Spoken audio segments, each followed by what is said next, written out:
Chivvies! It's Lord Ision. Woo! Welcome to Wiccan Wednesday. Gosh, it's good to be with you guys. How are you out there tonight, huh? I'm telling you, Wiccan Wednesday is where it's all happening. You know what? Who's that? Oh, yes, Lamb Chop. Well, let me see. Turn around. Yes. Oh, I think that looks wonderful. Oh my gosh. Look what Lamb Chop's done. Come up here, Lamb Chop. Come on. There you go. Oh, wow.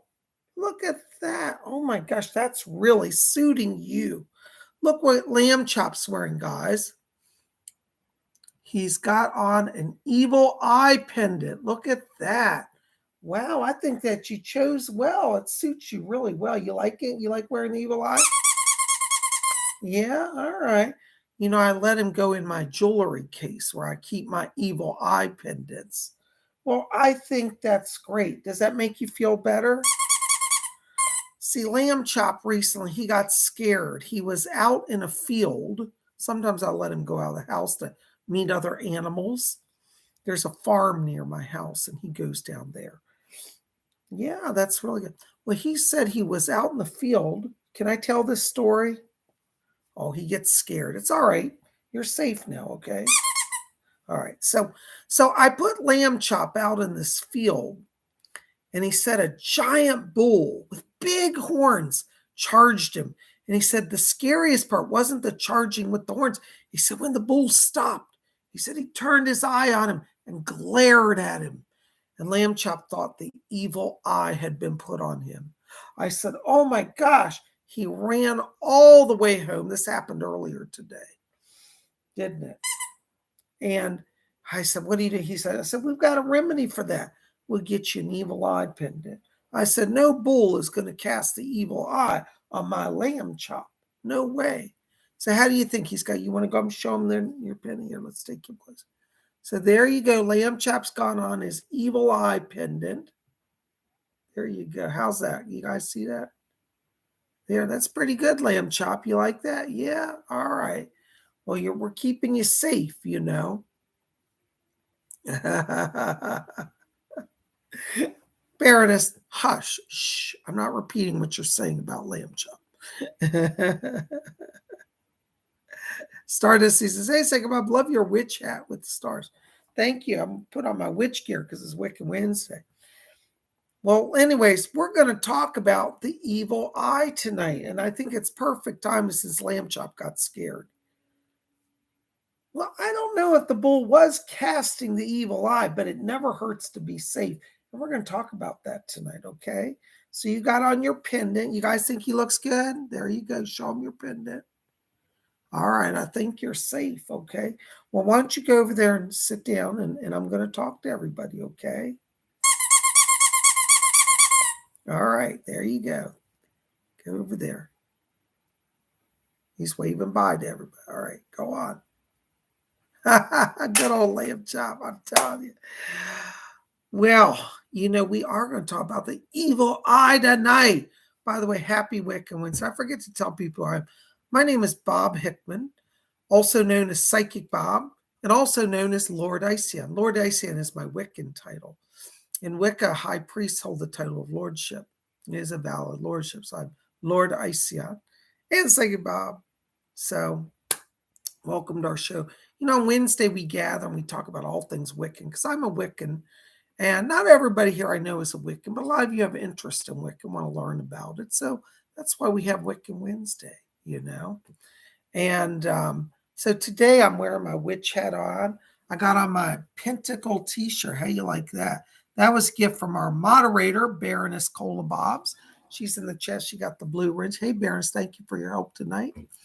Gosh, we got a lot of people. There's Lady Jane of the Earl Grey Tea Tribe. There's Robert Stevens. There's Amy Radcliffe here. Gosh, we got everybody here. This is really nice. It's good to see all of you here tonight. Well, welcome, welcome, welcome. There's Stardust C. Lady Bree and Stardust C. There you go. Well, welcome to our show tonight. Well, tonight we're going to talk about one of my favorite mystical subjects, the evil eye.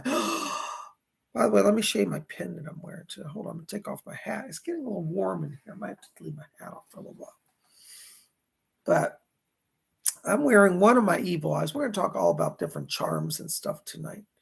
But this is one of my favorite evil eye pendants. I don't know if you can see, I got some glare here. Hold on just a second.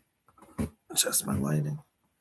But this is a little silver triangle, and it's got a little aqua blue eye in it. Can you guys see that all right? I think my new camera is sharper than my old camera. What do you think? Can you guys see that? Is it clear on your imagery? All right. How you like that? I want to kind of introduce this concept, what the evil eye is. Now, contrary to some things you'll hear out there on the street, the evil eye is actually not evil. Really, the eye that you see people wearing in charms really should be called the divine eye or the all-protective eye. I call it the divine eye because for me it represents the divine good of the cosmos, the eye of God, the eye of the goddess, the eye of protecting power. So when we talk about the evil eye, this charm is called, really should be called the eye that averts the evil eye. But people can't remember this. They just call it evil eye charm, which it is. It averts the evil eye, but this eye is not the evil eye. All right, so I'm going to talk about what the evil eye is, and then we'll talk about the charms. And we're going to teach you how to make your own evil eye charm tonight, okay? So there are two ways to understand the evil eye, okay? The first way is, and the ancients believed that there was an energy form that swirled through the universe, through the cosmos. And it was a malevolent presence, and it would watch people and it would injure them. This cosmic force was called the evil eye. It meant a conscious, roving consciousness that swirled through the universe. Think of a kind of a cloud with an eye that watches you, and when it gets angry, it attacks you. All right, that's the evil eye. That's one version of the evil eye. Now, we'll get into more about this, but let's start with that.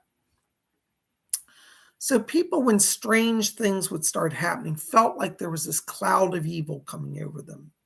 And they felt as if they were being watched. And the witches and the magic workers of ancient times said, what is more powerful than the human eye? The human eye carries light. It not only sees evil, it can see divine power. And so they came to realize that when they would wear an eye or put an eye charm up somewhere, energy around all that negativity started to shift. Okay? And Baroness says, if looks could kill, I would have tons of enemies. Well, we're going to talk about that in a minute. Just hang with us, Baroness. So it was believed in the early days that one way to avert this kind of cosmic malevolent force that would roam aimlessly through the world, it would just randomly pick people to attack them, make them ill, kill their crops, burn their house down. It wasn't in the early days associated with a single person. It was considered a cosmic force, kind of like an elemental energy. And so people started wearing eye pendants because it was believed that the eye represents divine consciousness, that there was a higher power than that evil that was watching and you could call on the gods, the goddess, the all, however you want to call your divine power. I have friends that do AA, and in AA, Alcoholics Anonymous, it's a group for recovering alcoholics. They talk about your higher power. What is your higher power? So you could think of the evil eye as a symbol of the higher power that watches you, guides you, and protects you. So this is why people wear these charms. Now, in the countries of Italy, Greece, Turkey, most of the Mediterranean countries, the eye is taken very seriously. People paint it on the side of their boats. People wear it on their shirts. People wear necklaces. They make plaques that they put in their house. So the eye is really considered a real thing. Now, over time, just to show you how the evil eye has kind of evolved, and I'm making this as simple as I can, so I hope I don't lose everybody. They came to realize that some people in their neighborhoods and communities wanted to align with evil. And I think that's true. We all know at least probably one person in our lives who chooses to be a negative, hateful, evil person. They might try to steal from you. They might try to lie about you and gossip. They're just nasty people.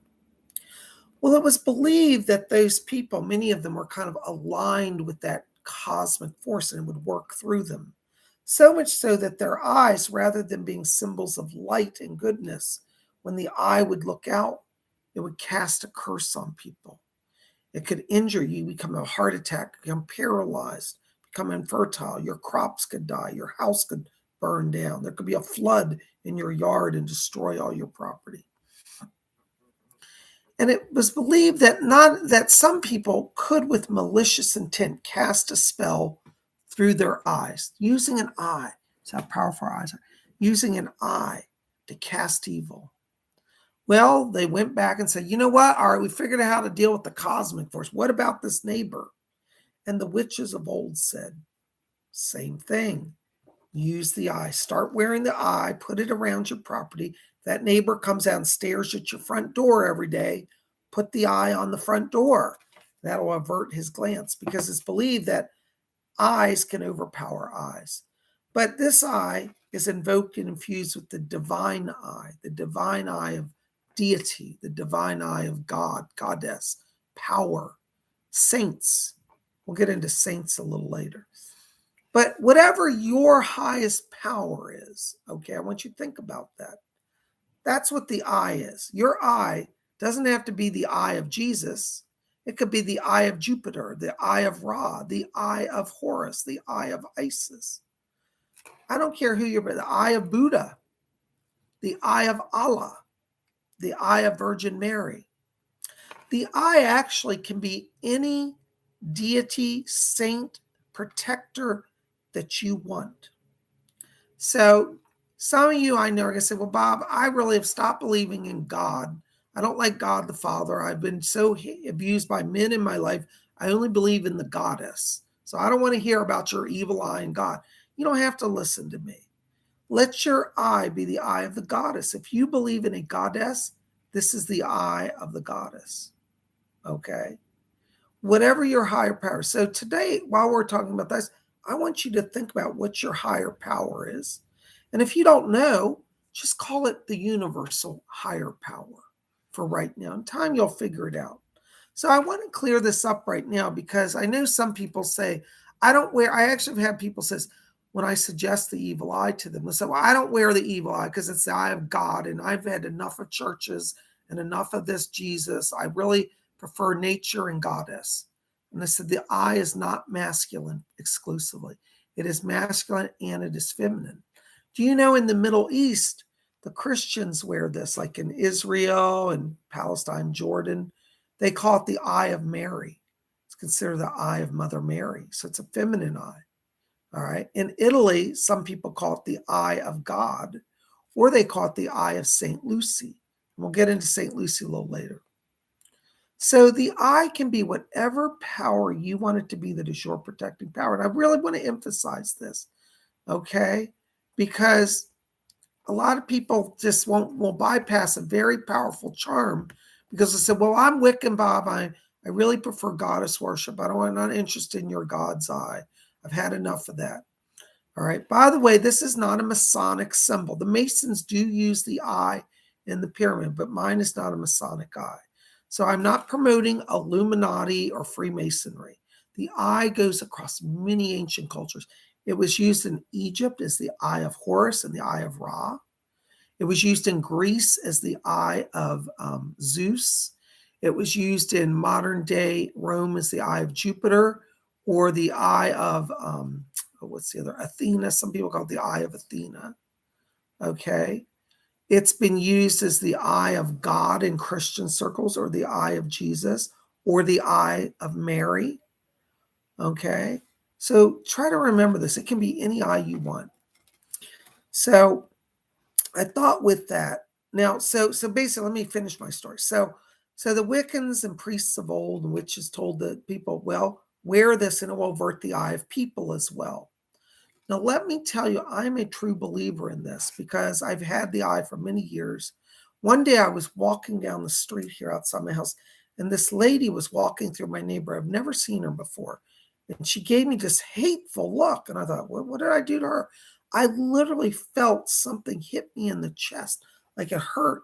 And I was wearing a crystal that day. And the crystal literally goes, it shatters. That crystal, even though it wasn't an evil eye charm, it was consecrated to protect against the evil eye. We'll talk about other charms. But if you can get an eye charm or make an eye charm, I think you'll find this really works. I'm just a believer in it, you know. Yeah. Baroness Kolobob says, I call it the eye of God. It's God sees all. I agree with that. Okay. Baroness says, doesn't matter what eye it is, it's still the all-seeing eye. No matter of the culture, it's very powerful either way. You said it. Very true. Okay. Evelyn, hey, Evelyn, good to see you. Evelyn says, interesting. I have the evil eye above the nursery door. My Turkish hairdresser has one above each mirror, but I noticed the $1 bill has it as well. Yes, it's on the $1 bill because the Masons who drafted that design used the symbol of the all-seeing eye. It represents the eye of God, overseeing providence and divine formation of the country. In the United States, it is. I don't have a $1 bill here. I'd show it to you. But, okay. Lady Bree says, I need to consecrate some of my pendants. I felt physical pain from people's emotions. Yes, please, Lady Bree, do that. Now, you don't have to wear an evil eye, but I would recommend if you can get one. They're not expensive. I'm going to show you a bunch of mine here.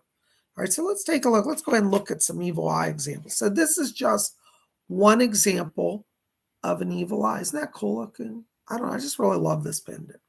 Now, this is my little triangle pendant. I have a big triangle pendant as well, which I wore the other day. Some of you saw it on the video. This is my big one. So that's my little one. This is my big evil eye. Look at that one, huh? Is that amazing or what? Doesn't that eye look like it's coming to life inside it? Now, it's got hands around it holding the eye in reverence. It's got 3 hands. It could be considered Trinitarian, like the Father, Son, and Holy Spirit, the divine providence of God. It could be the maiden, the mother, and the crone. It could be any triple aspect of divinity. So that's my big eye. Now, people are going to say, what about the color? Your evil eye can be any color. I just happen to like blue eyes, so most of mine are blue. I have a few green ones. I'm going to buy some brown ones soon. You can have brown evil eye. If your eyes are brown and you feel connected to brown eye energy, buy a brown evil. They make them in all colors. And it doesn't matter. Some websites will say, oh, you can only wear a blue eye for protection. That is not true. All right. Remember, it's the consecration and the invocation of higher power that gives it its power. What color it is doesn't matter. Okay. Now that's my blue eye. I also have, I had to buy another one because I just love this pendant. I also got a red eye. All right, so there's my blue eye, there's my red eye. Now, contrary to popular belief, the red eye is not demonic and evil. It's just another way of power. It is a little more fierce in appearance than the blue eye, okay? But the red eye, like think about this. If you're battling evil, you want your protector to be fierce, right? So that's kind of a fierce looking red eye. All right, it's not demonic, but it is powerful. Okay. Baroness Goldbob says, but my eyes change color, Bobs. What eye should I get? Get one in every color that your eyes go. All right. Robin says she likes both of them. So there you can see, there's my blue eye and there's my red eye. I just had to have both. I just like them each. So, all right. These are my big eye pendants. Now, I also have a bunch of, I've been collecting, by the way, I should tell you, I have literally been collecting evil eyes for like 20 years. I just love them. I never stop wearing them, and I just have a fascination with them. So I'm going to show you some of my collection. Here's another big one I have. This is a pentagram and an eye, a pentacle, the silver star of magic, combined with the eye. Isn't that cool? All right, so there's another one. Now, the eye can be shaped like a human eye, or it can be in the more ancient cultures, it was more abstract, like just concentric circles. This looks like an eye, but it's really very simple. You see? This one's from Italy, and it has silver. I don't know if you can see, it's got silver glitter inset on it. So that's another eye. Okay. Now, remember I told you earlier about the eye swirling through the cosmos, right? Here's a picture of that concept. You guys can see it. But it's like a cosmic swirling energy with the eye in it. Can you see that? It's kind of hard to see here. Got some glare. All right, so there's the cosmic swirling eye. All right. Eyes can be in any metal as well. Gold, silver, copper, aluminum, doesn't matter. Here's one I have in gold. This one Baroness is claimed out of my jewelry collection. I got some glare here. Isn't that beautiful? It's got little diamonds around it.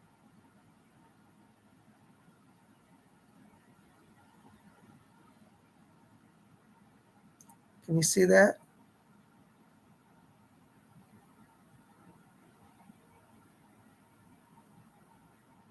There you go. Now, when we talk about eyes, you don't have to spend a lot of money. Most of these were not that expensive. Most of them were within $20 to $30, which I know is not super cheap, but you can find them cheaper than that. But I really like it, so I've spent some money on these. There's another eye. Okay. Here's another one that follows kind of that cosmic swirling energy. It's kind of like a galaxy swirling, or the sun with the eye in it. See, the center is the eye. Okay. Now, if you want to buy eyes, one of the best countries to buy them from is Greece. The Greek eyes are really well made, and they're just beautiful. So let me show you my Greek ones. These I bought, they were shipped from Greece. Okay, here's a little silver one. Oops, it's hard to see with the glare. It's got little diamonds in it, and it's done in sterling silver. That's a cute little eye. Can you guys see this? I hope the glare is not too much. All right, can you see that? All right, so there's one. That's from Greece. Here's another one from Greece. You'll find sometimes they combine the eye with other things like stars, or in this case, it's a horseshoe, a diamond horseshoe. Okay. Now remember, I've collected these over 20 years, so I didn't go out and buy them all. Here's another one. This one is actually from Turkey. It's a gold one that I had. Isn't that beautiful? It's got a little diamond teardrop, little diamonds inset. Okay.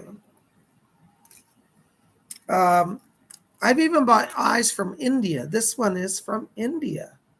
Okay. Oops, hold on. Isn't that cool?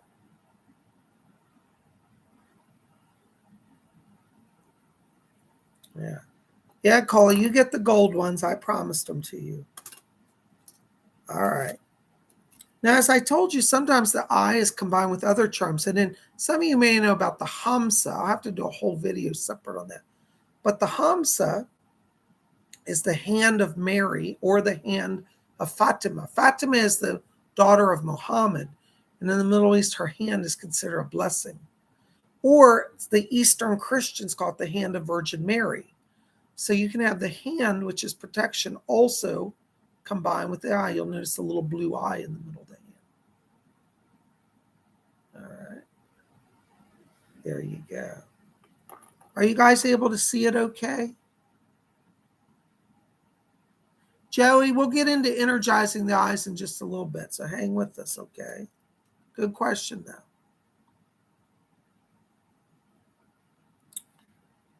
Cole says the hand of discipline, Bobs. Yes. This is what Cole, I'm going to get Cole this one to remind her to behave herself. Hand of discipline. You're so bad. All right.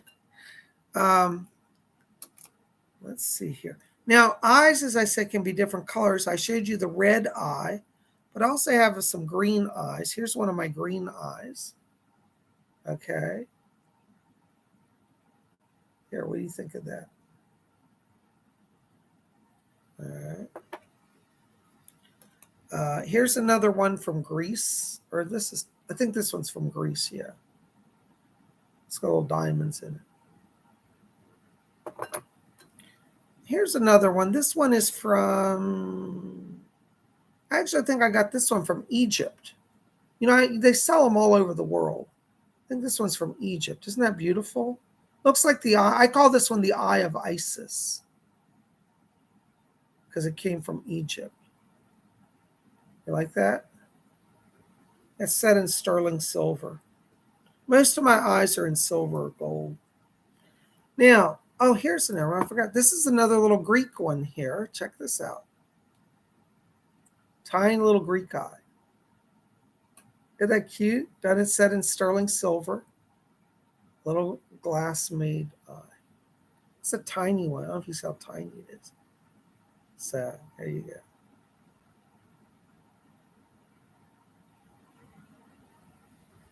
All right. And here is actually the very first eye pendant I ever bought. I bought this years ago. I've lost some of the stones out of it, but it's set with little zirconia crystals. But it's an old one. I've had this like 20 years. Isn't that great?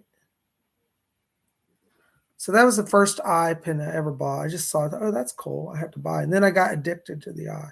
And I've been collecting them ever since. As you can see, I have quite a collection,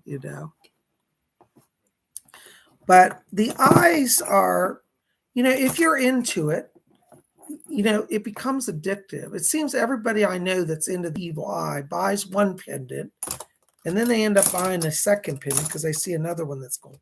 It kind of becomes a little addictive, these eyes. But as I said, I love all my jewelry eyes. I enjoy them. I wear them. I collect them, I'm going to share them with Baroness. She loves them too. She's a believer in the eye. So these are a few of my eye pendants. I have some more.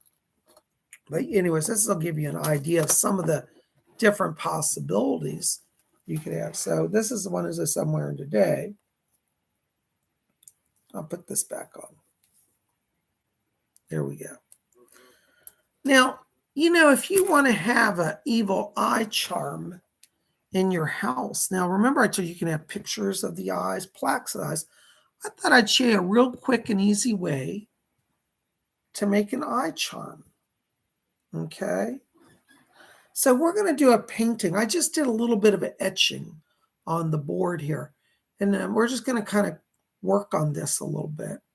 And this is on canvas board. I bought it at an art store, canvas. But I thought I'd show you some ideas how to paint an eye. Now, when we talk about doing an eye, I know somebody's going to say, well, PsychicBob, I don't have the talent to do a perfect human eye. But not every eye, by the way, has to look like a perfectly designed eye. Many of the ancient cultures used very kind of abstract forms. The traditional, now I'm not saying you have to do this, the traditional colors are blue and white and black for the eye. And that's what we're going to paint in today. But I've seen eyes, as I said, done in red. You can do them in green. You can do them in purple. But I thought today we'd just start with doing a little eye, and just see how that goes. So I've got some black acrylic paint here. And I'm just going to put a little bit on my canvas here. And just make a general outline. The idea with the eye is you want to think of it. Remember, we talked about being a cosmic energy force, okay? So make your eye, as you draw it, like multi-layers of energy circles flowing, all right, kind of like a portal. So we're going to start here. We'll just do the inner eye here, and I'm just going to paint it. I'm going to talk to you while I paint a little bit here. But we're just going to start, just do a little bit. Just take your time with, as I say, you don't have to be perfect. Have fun with it. And if you mess it up, you can repaint it a little later, let it set up and then retouch up. Don't feel like perfection. You have to be perfect. What you want to do is, when you're painting, make it a meditation. Visualize that all-seeing eye. Visualize that light, you know? Yeah. There's Don Reynolds says, I love to be inspired by things, and the paintings come out so cool. This is awesome. I'm so glad. Lady Jane of the Earl Grey Tea Time says, I love to use paint. So as you can see, I've just done a rough etching. We're just going to work on that. It's interesting, if you do research on eye paintings, they're kind of abstract. You don't have to make them like it. You can, if you're somebody who likes perfection, you can do a perfect human eye design and paint it. I'm a little more abstract in my taste, so my eye is going to be a little abstract. And that's okay with me. It doesn't have to be a round eye. It can almost be any shape. I've seen them make them like teardrop shape eyes or diamond shape eyes. So, make your eye how you want it to look. Get creative with it. One of the things I was going to tell you, I've learned the hard way when I made these paintings in the past. Start from the inside and work outward when you do your eye. I used to start on the outside and work outward. Then I realized it was hard for me to hold the canvas because stuff was wet. So if you start from the inside and work outward, you'll have less to touch up. Just my experience. You might find it different, but that's how I do it. So look, we got that black pupil. If you can't remember what an eye looks like, look at your own eye, right? See, it's a black pupil. Then it's color. What color are my eyes? Are they blue or green? They look green here, but Cola says they're blue. We're going to do a blue eye today. I think I have blue eyes. My driver's license says I have blue eyes. So, all right. There you go. Now, see how simple that was? All right. Again, you don't want to worry about perfection. You just want to enjoy it. And really, I think the best evil eye paintings are done as kind of like a prayer. Pray, feel your way through it, right? So now we're going to do our pupil, which we're going to do in a beautiful aqua blue that I have, okay? Who just said aqua blue? Did I see something? Lady Jane of the Earl Grey Tea Time said, aqua blue. You're reading my mind. You know exactly what we're going to do. All right. All right. So we'll just take a little of this paint. This paint I buy is from Hobby Lobby. It's really good. And then we'll just start our next layer, okay? Just paint it. And as I said, when you're painting, visualize the eye. Pray to the eye. The eye is divine. And so say, divine mystical eye, come and help me to feel your presence. Let your power infuse my art. Make your art a prayer. The people who made icons, some of like in the Orthodox Church, they have icons of Jesus and Mary and the saints. Those icon painters pray the entire time when they're making their icons. Their icons are literally their way of praying. And I think in Wicca, we want to also understand that there's divine power available. So we should pray our way through our drawings, our icons. If you make a little mess, just don't worry about it. Go back and touch it up later. Sometimes you just have to let stuff sit up. Oops, I just got a little black mixed in here. Hold on. Stuff happens, you just gotta roll with it. I forgot to get a cup of water for my brush. It's all right. We don't need it probably for this painting. Okay, so we're gonna just work on this. Just paint through. Have you ever had a dream of the all-seeing eye, the evil eye? I have. I had a dream one time. I saw a giant eye in the sky. It was kind of cool. That was before I even knew about the evil eye. When I started reading about the evil eye, I said, oh my gosh, I think I had a vision of the divine eye. I call it the evil eye, but I'm talking about the divine eye, the good eye, this eye. So you can invoke the power. Say, divine eye, help us to capture your power in our art today. Help us to have some fun along the way with this. you know. Like I said, if you mess it up, don't worry, you can fix it. Everything can be repaired. What was it that Bob Ross used to say? Sometimes we make happy little mistakes, but there's really no mistakes. There's just happy little experiences on the way with our art, you know. You don't have to be a great artist. Don't say, think about this looks hard. I don't think I can do it. This was all done freehand. I don't have perfect lines and angles. And I don't really want that anyways. I prefer art that's a little more free flowing, a little more free flowing. Now, if you're somebody who's a perfectionist, that's okay. You can get a compass and do perfect circles, 360-degree angle circles. And that's okay too. Nothing wrong with doing it that way.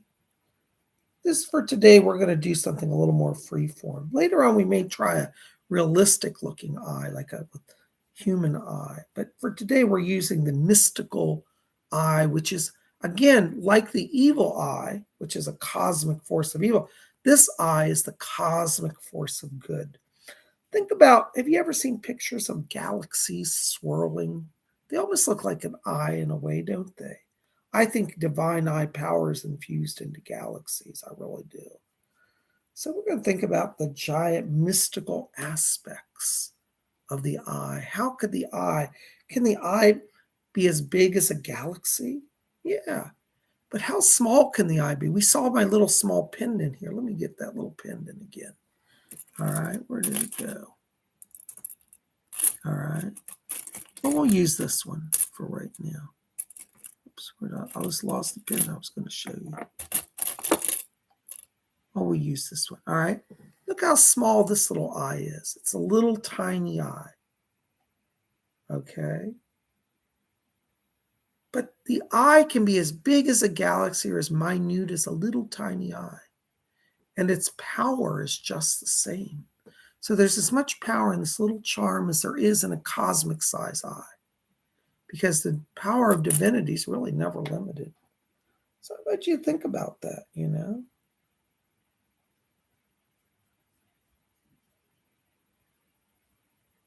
So we're just painting along our eye. Again, don't worry about perfection. Nobody's got to be perfect. Make this a fun experience. You know, if you get all stressed out about your art, and you're like, oh, it's not right, it's just not, you're not really having fun. And the idea is to have fun with this. Don't let it be a stressor in your life. Your art should never be a stressor. It should be something you relax with. You get so hyper about it, you know. Maybe you should just go buy a pre-made poster if it doesn't relax you. You can buy plaques. People actually paint these on wood or ceramic and they sell them for pretty pennies. You could make this a side business, you know, painting eyes and selling them on Etsy or eBay. I see a lot of people do that. But I like to create my own stuff. But you know, if you're somebody who just says, you know, Bob, this painting is just not going to work for me. I'm not sure what else I can do. You can buy these. There are people who will make them for you and you can buy them. All right, how's that looking, huh? You guys liking that so far? Now notice my eye is not perfectly shaped. It's kind of free flowing. But then that reflects the cosmic energy of the eye. Let's see. We'll just let it be free flowing.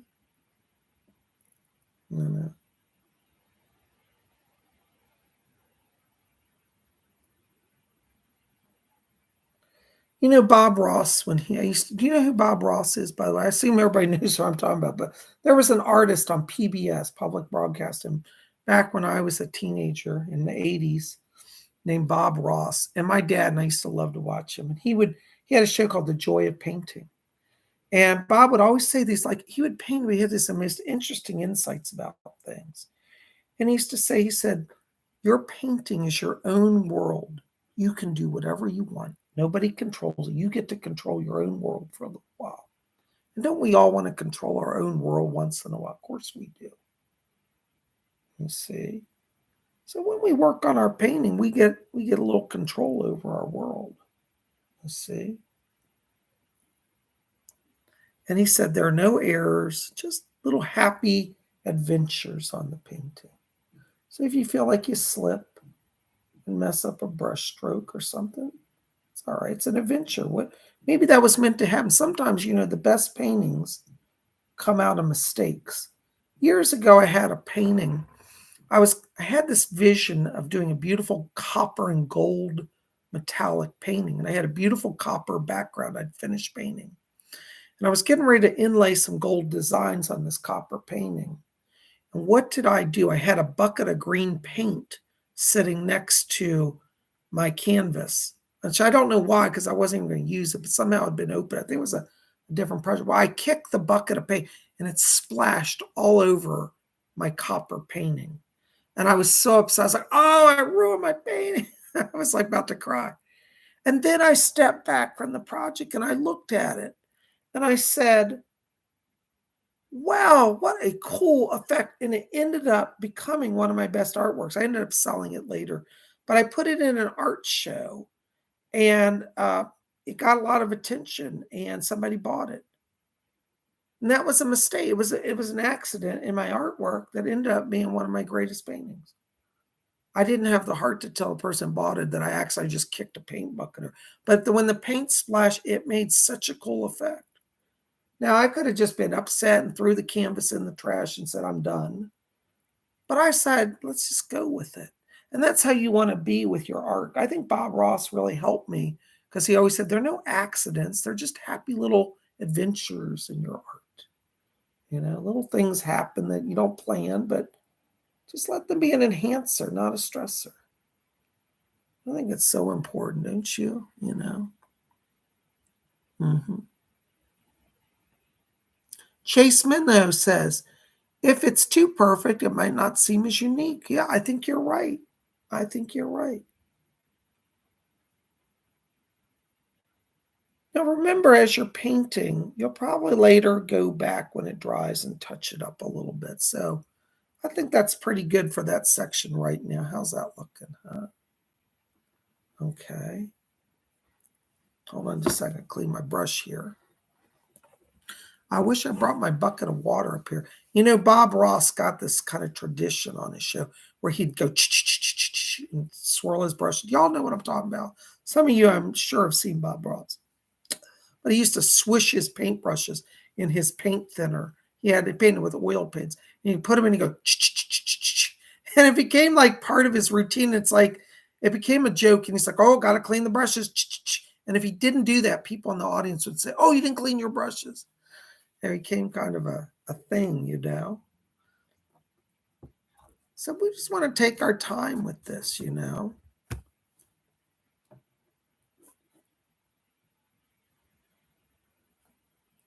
What did Baroness say? Somebody's laughing about something.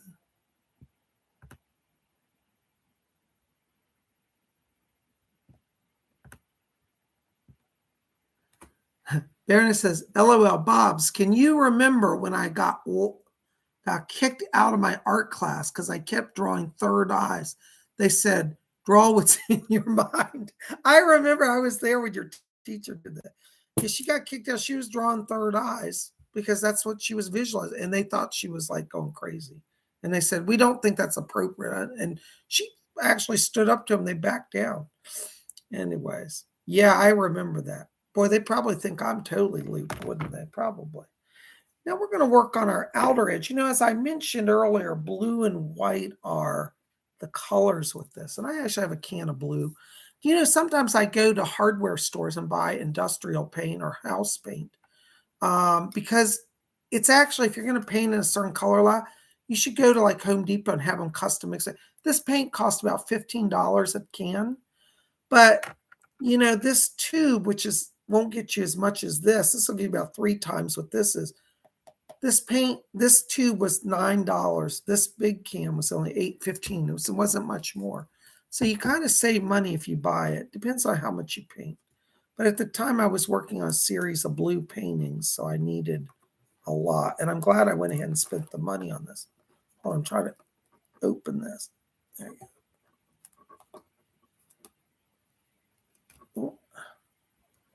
Sometimes with the home paints, it's a little bit of a mess. That's all right. We'll be all right. So we're going to paint our outer edge here in this deep blue color. This is a color, it's kind of a cobalt blue. You see this a lot. Oops, I didn't mix this paint up. Hold on a second. I got to stir this paint. This has become very thick.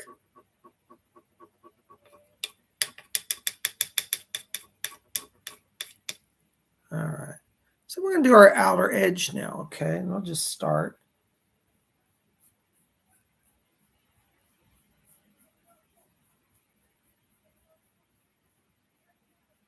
Again, just have fun with this. Don't get too worried about perfection. Can you see what we're doing? This nice kind of cobalt blue. I forget the name of this paint. It's a specific name. It's a custom-made blend for one of those, like Sherwin-Williams home paints. It's got a name to it. It's a specific one that they mix. I'll have to I'll find the paper later. It has the name on it.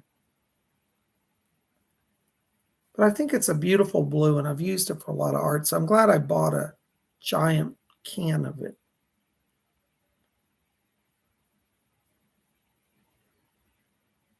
Let's see. Isn't that lovely? I think when you paint, you don't have to have sketching. I just sketch stuff out a little bit just to give myself kind of a guideline, because what you'll find when you paint, sometimes what happens is in your mind, you think you have so much space. And then when you start your design, if you haven't etched it out, you find that you run out of room.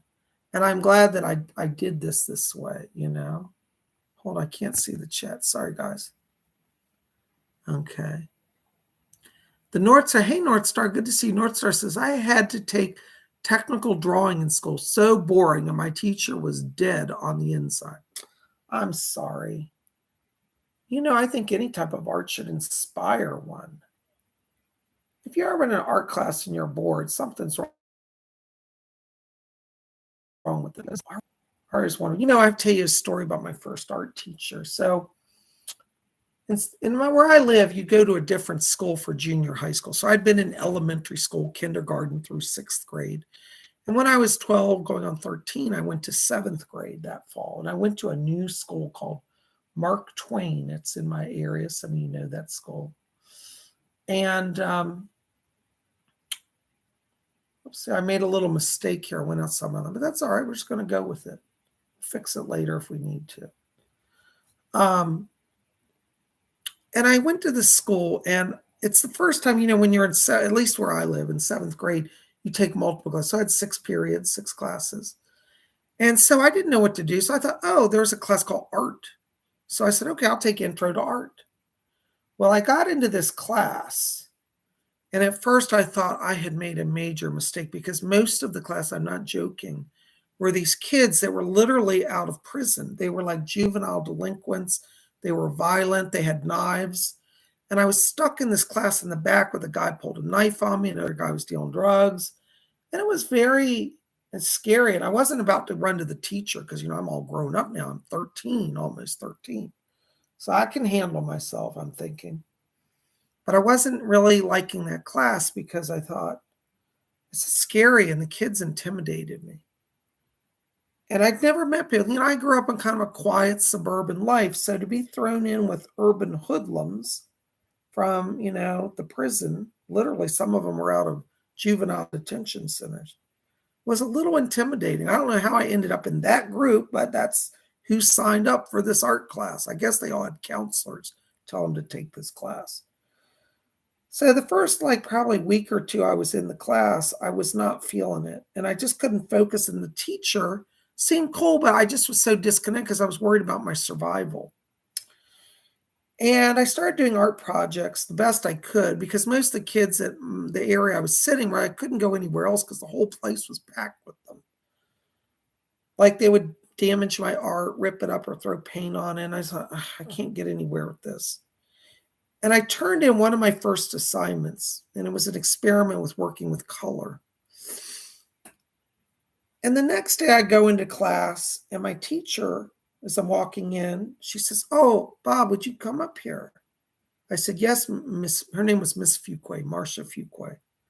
She said, listen, I really like what you did yesterday. I said, well, I don't really know anything about art. I just was trying. She said, you did very good. She said, you really have an eye for art. I can see it in what you create and how you do it. I said, really? I didn't think I have a bit of bone art talent in my body. But she said, I did. And she said, I want you to sit up front today. There's a special table that I'm putting together. She said, you will be the advanced art students. I said, what? She said, you all will set the example. I expect you to be here every day. I expect you to do your best because she said, everybody else in class will be looking at your table. And I thought, oh my gosh, she just got me marked to be beaten up. Now I'm the class favorite and I'm going to freaking get beaten up. This was not good news, right? So that day I got put at the front table. Well, the amazing thing was I was with all the good kids, the kids that were like trying to learn art, that were serious, that were like me, not there to be criminals. And my whole experience with art changed. And so she would use art, and she told us, and she said, these are artist masters. Now, I was no more an artist master than I am today, but she told them that, and that the troubled kids started to respect us. And what she would do, she'd have them come up and look at what we're doing. She said, now notice how they're doing this technique. And she used this as examples because we actually followed the instructions that they wouldn't pay attention to. And the culture was really cool because the bad kids stopped being as bad. And they actually started to learn. And then they wanted to sit at our table. Like, well, Miss Fuquay, we want to sit up here. And she said, well, you'll have to earn your way. And so throughout the year, like we'd have our table, some more people get added at times. And there was a reason to try to do good on your art so you could sit at the elite table. And she was the first person that ever taught me or gave me confidence that I could actually try to do something. Now, honestly, I don't think I ever became a super great artist, but she gave me a love of art and appreciation, and it's changed my life. And I started going to art galleries, and my life is immensely, immensely, immensely richer because of her. And so I've never forgotten her. And the sad thing is, a few years ago, I thought of her. I said, I wonder whatever happened to her. I went on to high school after that and lost touch with her. And I found out for the last 40 years since I left her class, she stayed in the area. She started her own private art school and taught art, and she was a local renowned artist. She died just a few years ago, and I never got to reunite with her, and I was very sad because I always want to go back and say thank you. There's a book, maybe you guys have you ever seen the movie Breakfast at Tiffany's? You know that movie? How do you like this, Sid? How's it looking? Well, anyways, there's a movie's actually based on a book by Truman Capote. And there's a line in the book that I will never, ever, ever forget. And I wish I had the book. It's somewhere in storage, but the line I pretty much memorized. It goes like this. And the character who writes the book, Holly Golightly is the name of the character. It's a girl set in the 1960s, 1950s, 1960s. And she said, you owe an awful lot to whoever gave you confidence in life, because whoever gave you confidence allowed you to change your world. She said, you owe them an awful lot. And there are a few people in my life who I feel like that is so true about. And one of them was Marcia Fuquay, the lady who first told me I could do art and that I had an eye and I shouldn't neglect it. She said, you have talent. Why don't you use it? Pay attention. And I said to her, well, I try, but, there's a lot of distraction with these kids. And I said, I know you try to do some of it. It's just a mess. She said, well, tomorrow you're sitting up front. You're at the elite table now. And she created this elite table. And, instead of us getting beaten up by the students, well, I was sure I was going to be beaten up by this gang after class for being singled out. We actually got respect. And the bad students were jealous and wanted to, instead of hating us, they actually strove to outdo us in their art. And some of them were really, really good, actually. Better than I was, but I got to be part of the elite. And I was that way for a whole year. I spent in the elite group. I'm just doing some edges now. Now, you don't have to do edges. I'm on this, but I like to do the edges. That's just me. All right. I think we're going to let this sit up for a little while, okay? How do you guys like this sit for? Hold on. tissue. I shouldn't have painted the bottom so I can hold it up. So there's our eye. How you like that? Now, it doesn't look like a traditional oval eye. It's really a abstract, swirling, cosmic eye. But it's an eye. And so think about this as you start to explore maybe making your own eyes. You might be able to do something like this. Oh, hi, Luana. Luana C says, I love it. Bravo says, looks good. Now, remember, you can do your eyes in any color. You do eye in shades of pink and purple or green or beige and brown or, any color you red. Red eyes are very powerful, But this is a way, look, it didn't cost me hardly anything. I think the paint was, $2 a bottle for the little ones and some brushes. It wasn't a lot of money. And now I have something. And then we can do a consecration when it's done. Now, Joey asked a question earlier, if you still hear Joey, about how do you consecrate your eyes? Well, that's a good question. And the answer really is however you want to. I think some of the best consecrations are really the simplest. I'm going to set our painting over here so I don't mess it up, okay? Hold on just a second, guys. I got to put this out of the way.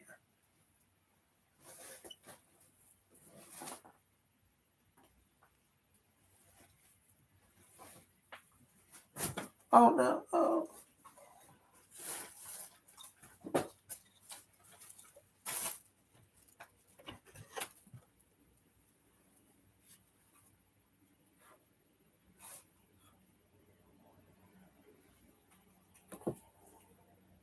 We'll just let it be.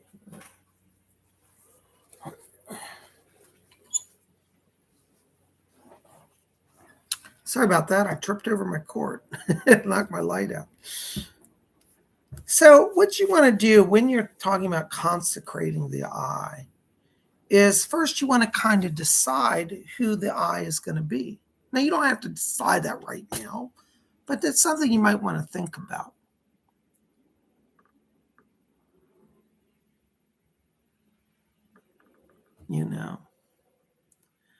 North Star says, interesting, the blue is calming. I wonder what effects other colors would have. Well, see, explore them,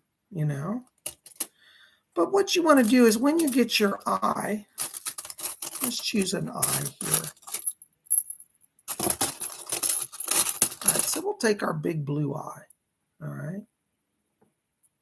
Decide who you want to be this eye. Now, you can have a different deity for every eye or just one deity for all your eyes. It's up to you. Well, let's say that I'm going to call this just simply the eye of the god. As a Wiccan, we believe in a male deity.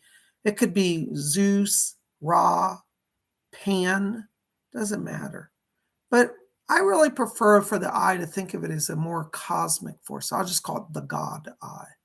So I would just basically, take this eye, you can pass it through incense to purify it, maybe sprinkle a little holy water on it, and then just simply invoke the divine power. Say, divine power, Father God, mystic great one. I ask that you recognize this eye as your eye.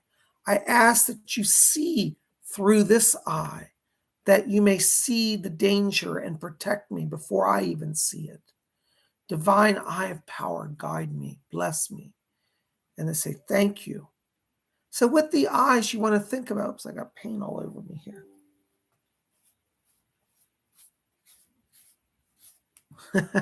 This is the problem with painting. I get paint all over everything. So think about who your power is and invoke it. It's that simple. You don't have to spend a lot of money and do a 3-day ritual.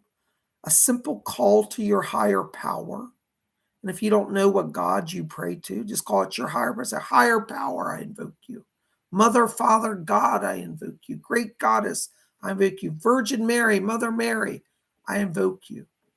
Ask them to see through your eye, to guard you, to guide you, and protect you. And ask that the eye always be their presence with you.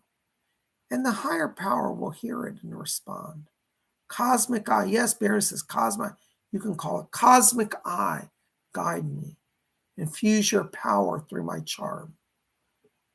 And there you go. It's that simple. Little incense, maybe you don't even have to use the incense and water. The prayer is enough, but I'm a little witchy, so I use some of the ritual stuff. You can consecrate with your athame, trace a pentagram over it, or if you're a Christian, you can do the sign of the cross over it. By the way, speaking of crosses, I don't have any, but I'm going to explore getting some. They make crosses that have the evil eye in them in Greece as well. So I think that's kind of neat, Sorry about that. I'm having some tech issues here. You see? So you can wear a cross with the eye in it, a triangle, or just the eye by itself.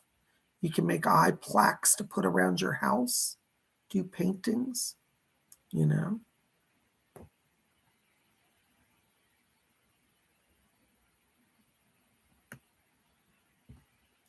Chase Minnow says you can draw an eye in the middle of your hand.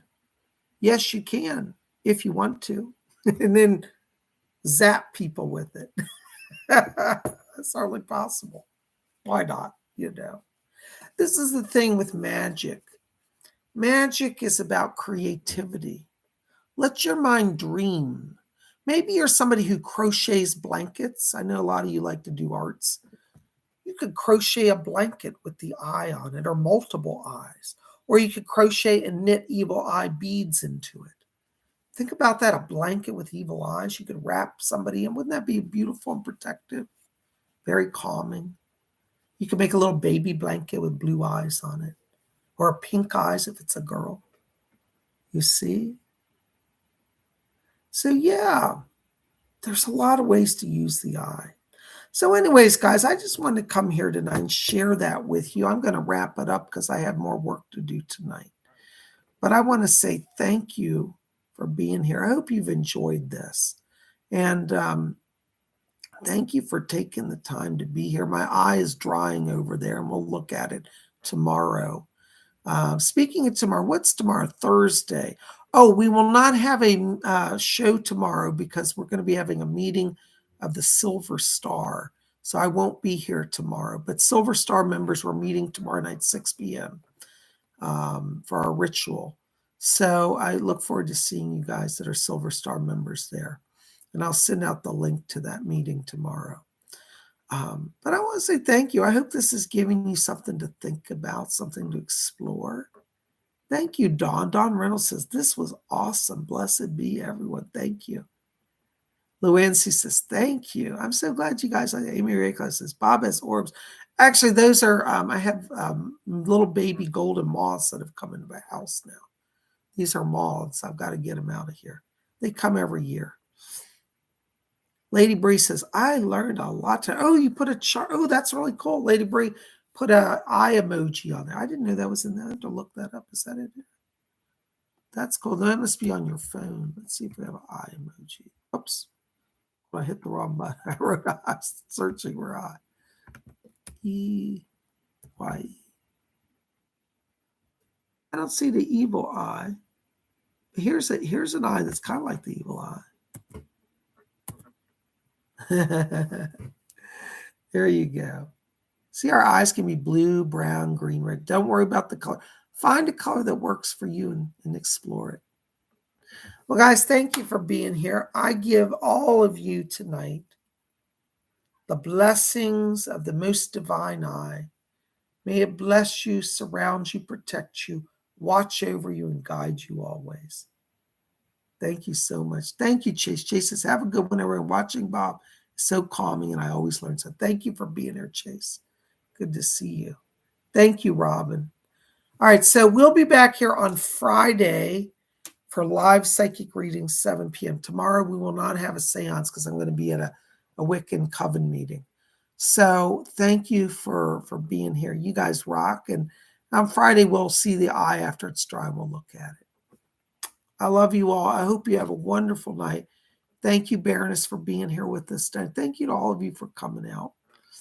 Thank you, Stardust. Good night, Psychic Bob and Cola Bobs. See you on Friday on the live show. Thank you. You guys are best. We'll be back here then.